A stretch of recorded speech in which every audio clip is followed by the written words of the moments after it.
maybe outsourcing an entire infrastructure modernization initiative across to a partner, because you may not be able to have that kind of a scale that you need at that, in that speed and the number, both of them, and the, the way to do it, or the, we may not have a playbook in terms of doing it. Or a lot of times what I have seen is, where typically we would go to the partners or the strategic uh, integrators, is the system integrators, is that where we have these large scale transformations, where a grow and a shrink is not something which GCCs can do comfortably.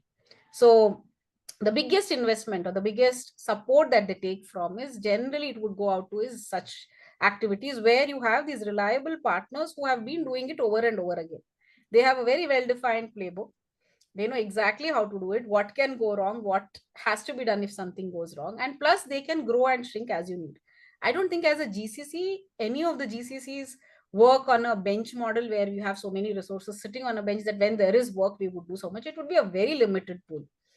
Also, to suddenly scale up to a 45-member team or a 50-member team in a month's time, and start operating and being able to execute, is not something that we do.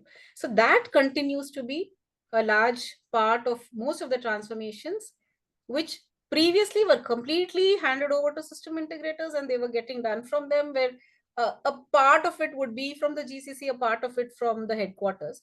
Slowly what is evolving is, now there is a great collaboration between the three, wherein as much of a system integrator is involved in terms of the volume or the numbers, there is equally an engagement or involvement from the GCCs in terms of the expertise, the skill set, and possibly the more the decision making part of it. Like typically the hands-on execution resources would come downwards from the SIs, but more of the solution architects, more of the data people would come from the GCCs or from the organizations themselves.